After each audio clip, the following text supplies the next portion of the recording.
어제 킨더 부모님들 8가정이 또 만나서 좋은 시간을 가졌습니다. 우리 안에 이런 소그룹들이 또 모임들이 많아졌으면 참 좋겠고요. 또 지난 한 주간 동안에 있었던 이야기 중에 우리 여전도 연합회 수련회가 있었는데 우리 신영교회가 찬양팀으로 중창으로 대회를 나갔습니다. 충성상인데 1등입니다. 1등. 그래서 1등하고 돌아왔습니다. 수고 많으셨습니다. 오늘 본문은 이스라엘 역사상 여호수아 이후 이스라엘 역사상 가장 기쁜 날이고 큰 부흥의 날입니다. 지난 400년 동안 있었던 그 어떤 때보다 가나안에 들어온 이후에 가장 기쁜 날이 바로 오늘입니다. 그리고 이 11장 한 장 사건 안에 보면 지난 그 400년의 이야기가 다 녹아 있습니다. 그래서 유대인들은 11장 읽으면서 그때 이 사건이 이거구나 하면서 다시 재현되는 것들을 보게 됩니다. 오늘 어쨌든 11장을 보면서 이스라엘 역사상 가장 큰 부흥이 새로 일어났는데 이 말씀을 통해 우리 가정과 나와 내 삶과 또 우리 교회에도 큰 부흥이 있기를 축복드립니다. 10장 1절에서 사무엘이 아무도 모르게 사울에게 기름 부으면서 왕으로 세웠습니다. 그런데 이 부잣집 도련님이 이걸 감당하지 못할 줄 알고 하나님께서는 여러 가지 사인으로 확증시켜 주셨죠. 그래서 이 사람이 왕이 된 것을 마음 가운데 잘 심길 수 있도록 그렇게 하나님께서 해주셨습니다. 10장 17절에 이르러서야 이제 제비를 뽑아서 왕으로 삼게 되는데 그때 사울이 했던 행동이 진보다리 사이에 숨어버립니다. 그러니까 아직 왕이 될 준비가 안 된 겁니다. 감당치 못하겠다는 것이죠. 또 10장 27절에 보면은 멸시하는 불량배들도 있었습니다. 아니 저 부잣집 도련님 사울이 무슨 우리 왕이 되겠냐고 인정하지 않았다는 것입니다.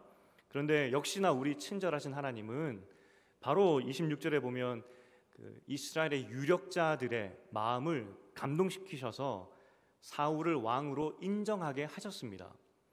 어쨌든 여전히 사울은 왕으로 세움받기에 스스로도 부족하다 느꼈고 사람들이 보기에도 여전히 부족했지만 우리 하나님은 계속해서 사울을 왕으로 세워가고 계셨습니다. 그러면 이제 이 부잣집 도련님이 어쨌든 공식적으로 왕이 되었는데 그러면 뭘 했느냐 그 다음에 오늘 그것이 11장에 나왔습니다. 11장 5절에 보니까 밭에서 밭을 갈다가 소를 몰고 오더라 그렇게 이야기합니다. 아니 왕인데 아직까지 여전히 사울은 뭘 할지도 몰랐다는 것입니다. 또 백성들도 그렇게 원하던 왕을 세웠지만 도대체 저 왕을 어떻게 대우해야 되고 대접해야 되고 어떻게 왕정 시스템을 구축해 가야 되는지 몰랐다는 겁니다. 왕이 있지만 여전히 그 왕은 밭을 갈고 있더라. 그것이 11장의 내용입니다. 이때 한 가지 사건이 발생했는데 길리앗 야베스로 암몬 사람들이 쳐들어오게 됩니다. 길리앗 야베스는 이스라엘 땅이고요. 이스라엘 사람들입니다. 적군이 쳐들어왔습니다. 그런데 이 길리앗 야베스 사람들의 반응이 무엇이냐면 항복입니다. 백기투항입니다. 우리가 당신들을 섬길 테니까 우리와 언약하자, 약속을 맺자 그렇게 이야기를 하는 것이죠. 이때 이 암몬의 그 지도자 왕이 뭐라고 대답하냐면 너희들 오른쪽 눈을 빼고 오면 언약해 줄게 라고 이야기합니다. 오른쪽 눈을 빼고 오면 너희는 우리를 섬길 수 있는 그런 종의 신분으로 만들어준다는 겁니다. 사실 이건 굉장히 치욕적인 겁니다. 당시에도 이렇게 전쟁을 하다가 승리하거나 또 지게 되는 경우가 있지 않습니까? 그러면 오른쪽 한쪽 눈을 빼는 경우가 있다고 합니다. 이게 두 눈 중에 하나를 잃으면 원근 개념이 없어지지 않습니까? 그러니까 무기를 들 수도 없고 싸울 수도 없는 겁니다. 그래서 그 피지배 민족을 그렇게 만드는 경우가 있는데 문제는 이 경우는 완전히 이거 모든 자존심을 짓밟는 그런 거 아니겠습니까? 마치 내 가랭이 사이로 기어 들어가면 살려주겠다와 똑같은 겁니다. 더군다나 이 암몬 왕이 뭘 이야기하냐면 내가 온 이스라엘을 이같이 모욕하겠다라고 이야기합니다. 모욕하겠다. 온 이스라엘을. 길앗 너희만 눈 빼는 게 아니라 온 이스라엘 남자들 내가 다 눈 빼버리겠다 그겁니다. 이게 이 원어로 보면은 모욕이라는 단어가 언제 나왔냐면 나중에 다윗이 그 전쟁 나갈 때 이야기입니다. 블레셋이 누구기에 살아계신 하나님의 군대를 모욕하느냐라고 할 때 그 단어입니다. 그러니까 지금 암몬 왕이 온 이스라엘 사람들, 하나님의 자녀들을 모욕하고 있는 겁니다. 하나님 백성들을. 그럼 길르앗 야베스 사람들은 도대체 누구냐 하는 질문이 듭니다. 이 사람들이 살았던 이 지역의 위치는 요단강 동편입니다. 그러니까 본토와는 완전히 거리가 먼 곳입니다.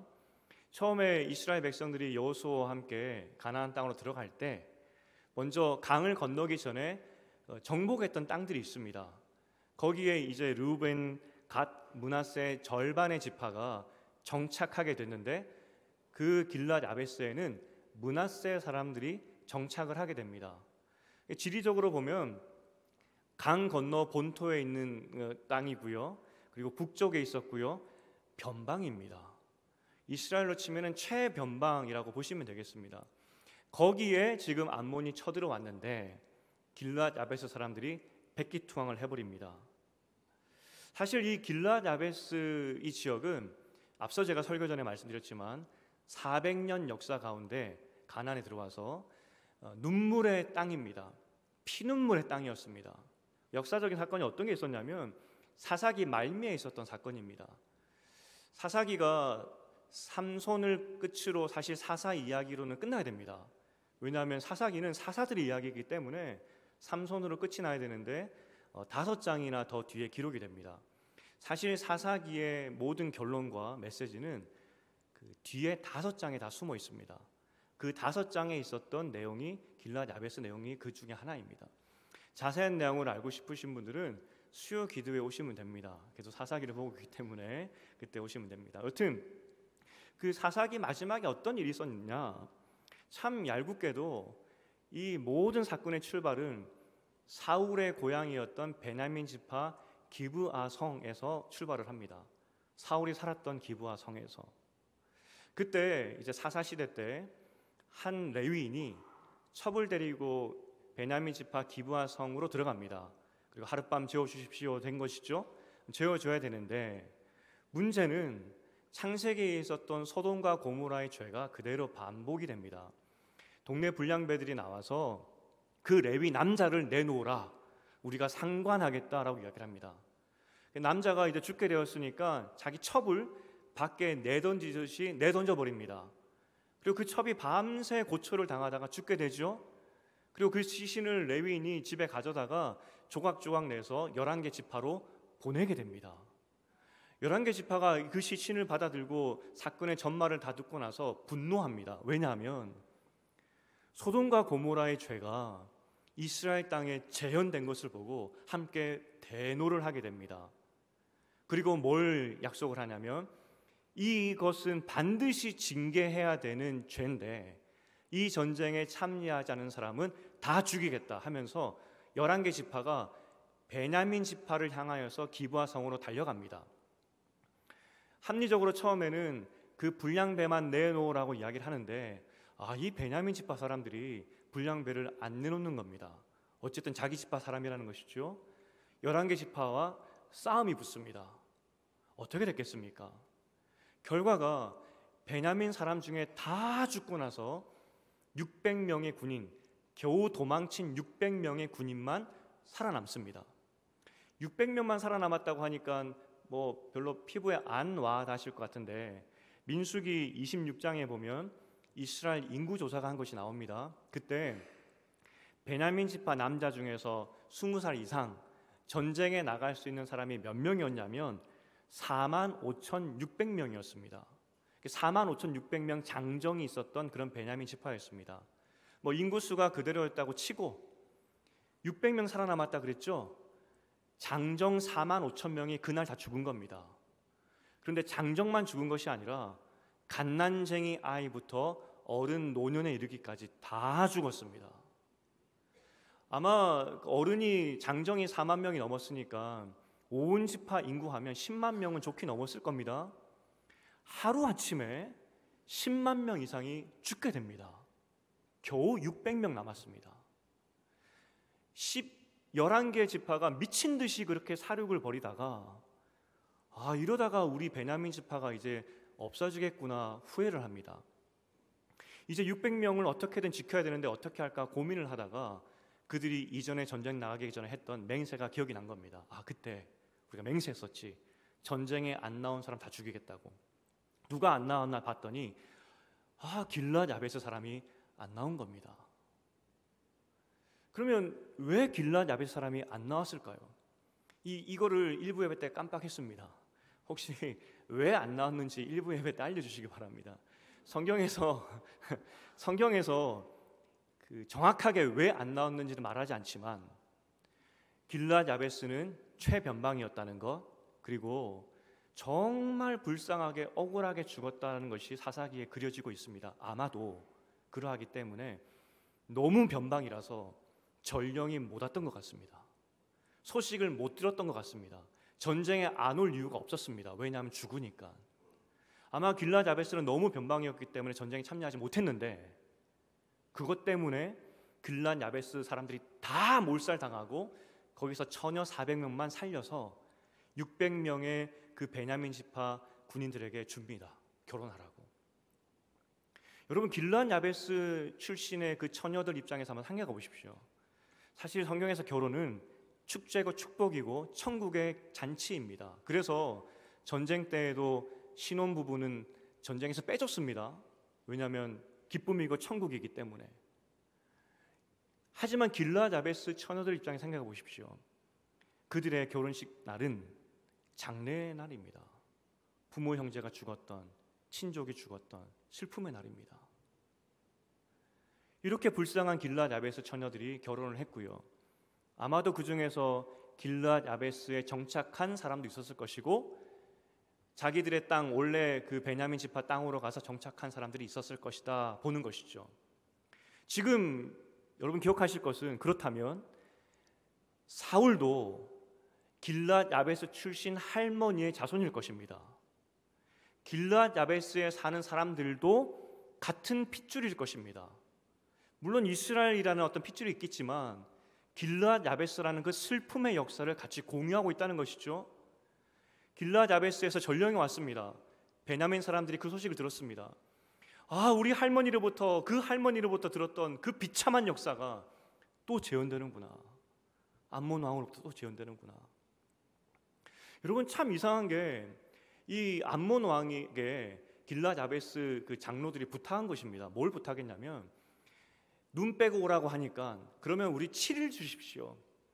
7일 동안에 시간을 주시면 우리가 본토로 한번 전령을 보내보겠습니다.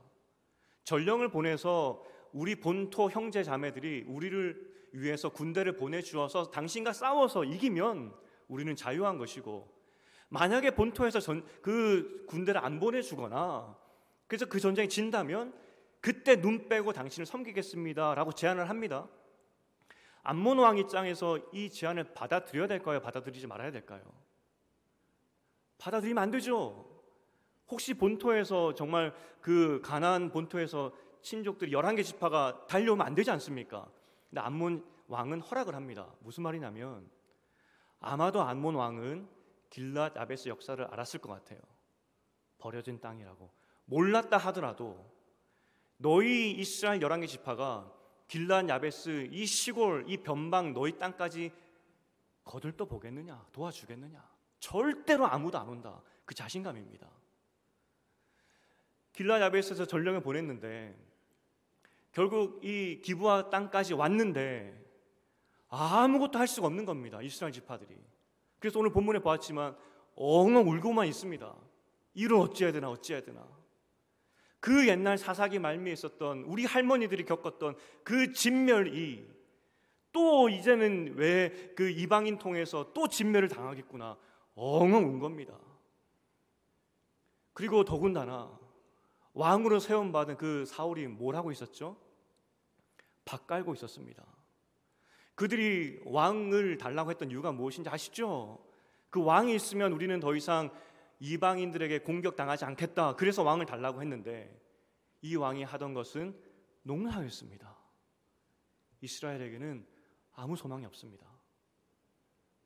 길르앗 야베스에 있었던 그 참혹함이 또 재현될 것 같은 그런 상황에 놓였다는 것이죠. 영화에 보면 덩케르크 철수작전이라는 영화가 있습니다. 어떤 영화냐면 2차 세계대전이고요. 영국군과 연합군들이 이제 유럽 본토를 쳐들어갔는데 진 겁니다. 후퇴하다가 어디까지 후퇴하느냐? 이제 해변가까지 후퇴한 겁니다. 14만 명이 넘는 그런 10만 명이 넘는 그런 군인들이 해변에 갇혀버렸습니다. 꼼짝없이 죽게 되었습니다. 그때 영국에 살던 어부들이 개인 어선을 이끌고 거기까지 바다를 건너서 구하러 갑니다. 놀랍게도 거기 있었던 14만 명 이상들이 다 탈출을 합니다. 기적이죠. 하지만 오늘 길랏 야베스 사람들은 또 죽게 생겼습니다. 아무도 그들을 도와줄 수가 없습니다. 그때 사울이 이 소식을 듣고 엉엉 우는 백성들을 만나자 어떤 변화가 있었느냐? 하나님의 영이 크게 임했다라고 기록을 합니다. 하나님의 영이 크게 임했다는 그 표현은 삼손 때 한 번 나옵니다. 하나님의 영이 사사들에게 임해서 하나님 일을 한 것인데 왜 삼손에게는 하나님의 영이 크게 임했을까요? 이 천지분간하지 못하고 막 돌아다니니까 하나님의 영이 크게 임해서 정신 차리게 하려고 크게 임했던 것입니다. 오늘 사울 왕에게 하나님께서 크게 임하신 것은 이거 소나 몰고 밭 갈고 있는 이 왕을 정신 차리게 하려고 하나님께서 다시 한번 삼손에게 임했던 큰 영으로 임하셨다는 겁니다. 그럼 우리는 궁금하죠. 하나님의 영을 크게 받은 이 사울은 성공했을까요? 다시 한번 그 역사를 역전시켜서 이 피눈물의 역사를 바꿀 수 있었을까요? 사울이 용기를 내서 하나님의 영에 감동하여서 그 전령들에게 이야기합니다. 내가 아침에 전쟁 나가서 점심때에는 모든 적군들을 다 물려줄 것이다. 그리고 실제 암몬 자손이 2명이 함께 도망가는 사람이 없을 정도로 혼비백산에서 도망가는 것이 오늘 전쟁의 끝이었습니다. 전쟁이 끝나고 나서 온 백성들이 몰려와서 당신은 진짜 왕입니다. 그리고 당신을 거역했던 이 불량배들 처단해야 됩니다 라고 이야기할 때 사울이 이야기합니다. 이 전쟁은 하나님이 이기게 하셨다 고백하죠. 그때 사무엘이 이야기합니다. 우리 길갈로 가서 나라를 새롭게 하자. 길갈로 가서 나라를 새롭게 하자. 그럼 길갈은 또 무슨 이야기냐? 400년의 역사가 함축되어 있다 말씀드렸지 않습니까? 길갈은 여호수아 3장 4장에서 그러니까 가나안 땅에 들어갈 때 있었던 초창기 이야기입니다. 정말 기적과 같이 요단강이 갈라지고 강을 건넜습니다. 그때 이스라엘 백성들이 12개의 돌을 그 바다 강에 던져놓고 거기서 할례 받았던, 그러니까 이제 가나안 땅에 들어가는 백성들이 할례를 통하여서 새로운 백성, 새 마음을 가졌던 곳이 그곳입니다. 지금 사무엘이 나라를 새롭게 하자라고, 그때 400년 전으로 돌아가자고, 다시 시작하자고 이야기하는 것입니다. 하나님께서 사무엘 입을 통하여서 너희가 400년 동안에 멋대로 살았는데 그 결과가 이거인데 다시 시작하자고. 여러분 핸드폰이나 막 이런 걸 사용하시다가 오래 사용하다 보면은 이게 막 프로그램도 이상해지고 멈추고 그러지 않습니까? 그때 어떻게 하죠? 껐다 킵니다. 마치 그것처럼. 사실 우리가 인생을 살 때 대충 사는 사람이 없습니다. 정말 열심히 삽니다. 지난 400년 동안에 출애굽한 이후에 가나안 땅에 들어가서 나서 나름대로 이스라엘 백성들도 열심히 살았을 겁니다. 하지만 그렇게 사는 결과가 어떤 거냐면 이 망나니 같은 삼손이 일어났고 소돔과 고모라 같은 그 죄가 이 베냐민 기브아 성에서 일어났습니다. 그리고 그것을 해결하려고 망나니같이 또 칼부림하다가 길랏 야베스 처녀 400명이 남는, 다 죽는 그런 비참한 일들이 일어났습니다. 열심히 이스라엘 백성이 살았지만 그들이 했던 것은 결국은 피눈물 나는 역사였습니다. 그리고 또 그 역사가 반복되려고 하고 있습니다. 최선을 다해 살았지만 또 죽게 생겼습니다. 하나님께서 그들 역사 가운데 다시 들어오셔서 피눈물 나는 역사가 더 이상 일어나지 않도록 멈추시고 다시 시작하자고 이스라엘 백성에게 다시 기회를 주신다는 것이죠. 사실 이 기브아는 사울 왕의 고향 기브아는 모든 비극의 출발점이었습니다. 또 하나님의 영이 크게 임했다는 그 상징은 그 실패한 삼손의 이야기입니다. 길앗 야베스 피눈물의 역사입니다. 그런데 오늘 사울을 통하여서 그 모든 걸 바꿔주십니다. 바로 베냐민 지파 기브아 사람, 그 사람을 왕 삼으셔서 그 소돔과 같은 땅이었던 그 땅에서 왕을 세우시고, 그 피눈물의 역사 길앗 야베스가 또 위험에 처했을 때 그 왕을 통해서 이기게 하시는, 하나님의 영을 크게 받았지만 실패했던 삼손이 아니라 이번에는 성공하게 하셔서 한 번에 모든 400년의 역사를 다시 한번 똑바로 모든 것을 정리해 주시는 하나님의 은혜가 바로 오늘 본문에 있었다는 겁니다. 그리고 하나님께서 말씀하십니다. 다시 시작하자고, 다시 하면 된다고, 지금부터라고. 하나님은 새 일을 하실 때마다 예전에 우리가 가지고 있던 아픔들, 실수들, 실패들, 그것들을 다 정리하고 가시는 것 같습니다. 꼭꼭 숨겨놓고 감추고 싶었던 모든 것들을 하나님은 그것을 빛으로 드러내셔서 다시 재해석하게 하시고, 더 이상 우리의 발목을 잡는 그런 아픔들 때문에 넘어지지 않도록 바꾸어 주셔서 새 출발하게 하시는 분, 그게 하나님의 모습인 것 같습니다. 그게 제일 잘 드러나는 것이 요한복음 21장입니다. 요한복음은 20장에 끝나면 됩니다. 마침표가 찍힌 책입니다. 하지만 21장이 더 붙어 따라 나옵니다. 그런데 21장의 내용이 뭔지 아시죠? 3번 부인한 베드로에게 예수님께서 잔인하게 3번 물으십니다. 너 정말 나를 사랑하냐고 3번. 여러분, 만약에 그 사건이 없었으면 이거는 우스갯소리가 아니라 베드로가 제대로 사역할 수 있었을까요? 오늘 사무엘상 3장을 설교할 수 있었을까요? 숫자 3 들어가는 것들을 설교할 수 있었을까요? 성도 집에 신방을 했는데 닭고기를 내왔을 때 베드로 마음 어떻겠습니까? 이 성도가 나를 조롱하는 거 아닌가? 내가 이 닭 때문에 얼마나 고생했는데. 여러분들이 저 고맙게도 저에게 물어주시죠. 목사님 뭐 좋아하시나 물어보십니다. 아마 베드로가 섬기는 교회는 숫자 3 그리고 닭, 이것은 금기어였을 겁니다. 그런데 하나님께서, 예수님께서 그를 새 출발시키셔야 되는데 이 21장을 통하여서 더 이상 숫자 3이 3번이라는 것이 부끄러움이 아니라, 치부가 아니라, 내가 그럼에도 불구하고 하나님을 사랑한다 고백했던 회복의 상징으로 바꾸어 주셨습니다. 아마 이제 베드로는 더 이상 3번 부인하는 것이 부끄러움이 아니라, 나 같은 죄인을 그럼에도 불구하고 기회를 주신 하나님의 사랑의 증표로 간증했을 겁니다. 제가 이 부끄러움에 대해서 한번 경험한 적이 있는데, 이전 이민교회 섬길 때 토요일 날 새벽 기도가 거기는 제일 큰 주중 집회였습니다. 토요일 새벽 기도. 그럼 제가 2년 반 동안 했던 사역이 무엇이냐면, 정장을 입고 찬송가를 들고 찬송가 2곡을 이렇게 불러야 되는 겁니다. 새벽에.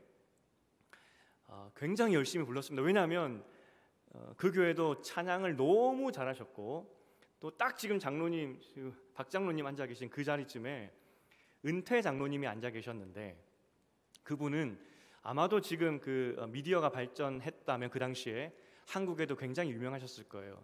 미국에서 한 60년, 70년, 80년대에 TV에 나가서 토크쇼 하시면서 막 성악을 부르시면서 할 정도로 그렇게 유명한 분이었습니다. 그분이 거기 앉아 계신 거예요. 은퇴하셔서. 찬송가를 부르는데 찬송가가 생각보다 어렵습니다. 박자 맞추기도 어렵고, 또 새벽이기 때문에 제가 목을 아무리 풀어도 음이탈이 납니다. 또 이게 찬송가가 생각보다 높습니다. 여름에는 정말 옷이 다 젖을 정도로 2곡밖에 안 되는데 열심히 불렀습니다. 근데 문제는 이게 음이탈이 나고 박자를 놓칠 때가 있습니다. 저는 무의식 중에 그분을 봅니다. 근데 그분도 이렇게 보시다가 저를 보십니다. 얼마나 민망한지. 제가 이제 한국을 가기로 결정을 하고 나서 그 은퇴 장로님께서 저에게 식사를 대접해 주셨습니다. 이런저런 덕담을 해주시면서 마지막에 말씀하셨던 것이, 담임 목사가 음악을 알면 교회가 밝아집니다. 그렇게 말씀해 주셨어요. 저 음악 모릅니다. 피아노도 칠 줄 모릅니다. 그런데 그분이 저를 아름답게 그 추억으로 바꿔주셨습니다. 사실 하나님께서 우리에게 여러 가지 새 출발을 또 준비하고 계시고, 또 우리도 하나님 앞에서 새롭게 하여 주시옵소서라고 기도를 많이 합니다. 하지만 그 새로움의 전제는 무엇이냐면 여러분의 모든 과거들, 감추고 싶고 말 못했던 그 과거들이 하나님 앞에서 드러나서 하나님이 재해석해 주시고 역전시켜 주셔야 가능한 것입니다. 하나님은 이스라엘 역사 400년도 하루 만에 역전시키셨습니다. 여러분이 지금까지 내 인생 가운데 왜 이런 일이 일어났고 내가 왜 이런 실수를 저질렀는지 하는 그 모든 실수들, 실패들, 오점들 하나님께서 광명한 빛으로 꺼내셔서 밝히 재해석해 주시고 더 이상 부끄럽지 않도록 만들어 주실 것입니다. 이스라엘 백성들 가운데 더 이상 길르앗은 그 치욕의 역사가 아니었습니다. 그 베냐민의 기브아 성은 더 이상 소돔과 고모라를 상징하는 그런 성이 아니었습니다. 하나님의 큰 영이 임했을 때 실패했던 삼손이 아니라 성공한 사울이 되었다는 것이죠. 하나님은 그렇게 바꿔주신다는 것입니다. 간절히 바라기는 여러분 아픔이 있다면 하나님 앞에서 꺼내내우시고, 또 우리가 두세 사람이 모여서 함께 소그룹 가운데 그 아픔들과 나누고 기도하시면서 우리에게 새 출발 허락하시옵소서, 해주시옵소서. 나눔이 있는, 진정한 새 출발의 나눔이 있는 우리 신영교회 되시기를 축복드립니다. 교회도 마찬가지인 것 같습니다. 우리가 새 출발을 준비하고 간절한 고대한 마음이 있습니다.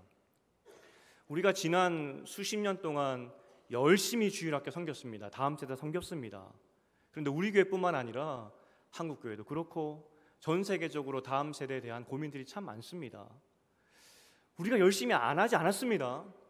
어느 나라 교회보다 한국 교회가 열심히 다음 세대를 섬겼습니다. 열심히 세웠습니다. 하지만 결과가 이러합니다. 그러나 오늘 새롭게 시작하자고 하나님께서 말씀하시는 그 하나님 말씀을 보면 하나님이 하시면 다 역전이 됩니다. 우리가 할 수 없습니다. 하나님의 영이 임하면 새로운 시작이, 새로운 출발이 우리 가운데 있을 줄 믿습니다. 제가 청빙위원들에게 받았던 질문이 있습니다. 지금 청년들도 줄고 자연 감소해서 아이도 줄는데 그 다음 세대에 대해서 어떻게 목회하실 겁니까? 라고 질문하셨습니다. 여러분도 궁금하시죠? 도대체 당신은 어떻게 사역하실 겁니까? 뭐 그런 질문이 있을 겁니다. 저도 똑같은 질문이 있고요. 청년 사역을 오래 했지만 정말 어떻게 해야 될지 잘 모르겠습니다. 2023년, 그러니까 올해 초에 저도 고민을 하다가 우연히 인구 통계를 한번 본 적이 있습니다. 2012년, 그러니까 10년 전이죠. 10년 전에 20대에서 40대까지 인구를 보니까 1,700만 명이었다고 합니다. 1,700만 명. 그런데 10년 후에 2022년, 작년이죠. 작년에 보면 1,470만 명이라고 합니다. 그러니까 230만 명이 줄었는데 이걸 좀 더 쉽게 말하면 대구시 하나가 없어진 겁니다. 젊은이들 사이에서.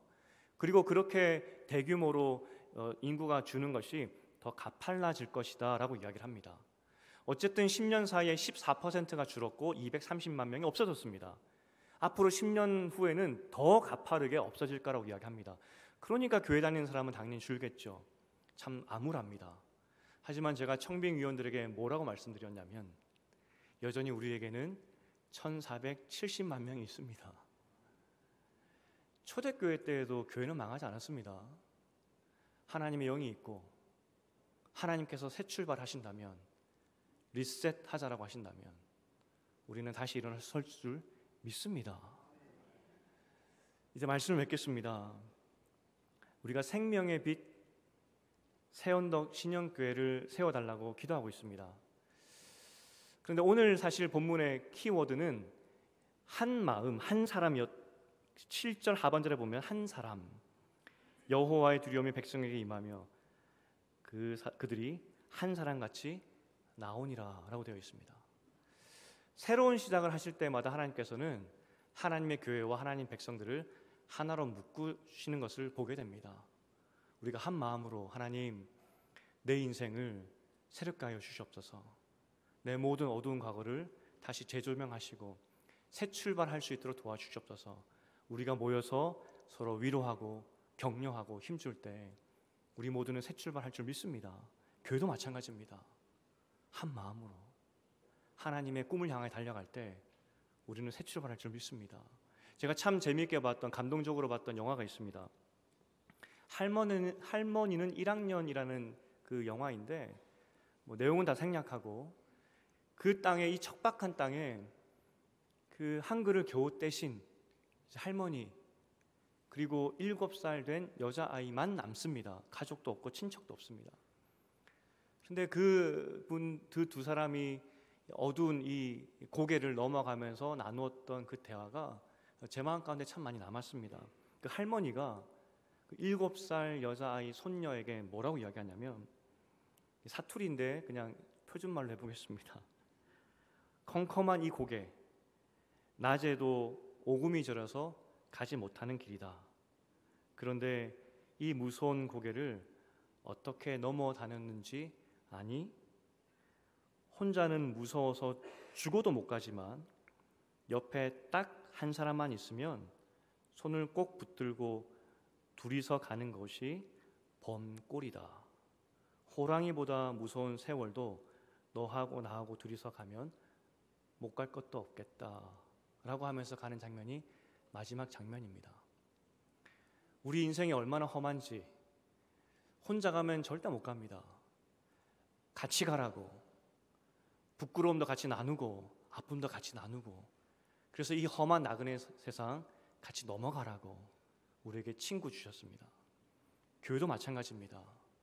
세상 모든 사람들이 부정적으로 교회를 이야기합니다. 하지만 우리가 주님 믿는 마음으로 우리 함께 손을 꼭 잡고 넘어간다면 호랑이가 나오는 범꼴도 넘어갈 줄 믿습니다. 그 은혜가, 하나됨의 은혜가, 그래서 이 모든 어려움들을 다 극복하는 은혜가 우리 가운데 있기를 주님의 이름으로 축복드립니다. 우리 함께 찬송가를 부르실 텐데 그 후렴이 우리 좀 묵상해 봐야 될 구절인 것 같습니다. 우리의 심령 주의 것이니 주님의 형상 만들어 주시옵소서. 우리는 우리 과거 하나 바꿀 수 없는 사람들입니다. 열심히 살아도 결국 만들어내는 것은 부끄러운 것들 뿐입니다. 하지만 하나님께서 우리 마음을 새롭게 하시고 하나로 묶으실 때 우리에게는 능치 못함이 없다는 겁니다. 하나님, 우리 마음을 새롭게 하시고 주님의 손 꼭 붙잡고 우리 모두 함께 손 꼭 붙잡고 이 세상 이기게 하시고 나그네 세상이, 나그네 삶이 주님의 자녀들과 함께 평안의 삶으로 바뀌게 도와주시옵소서.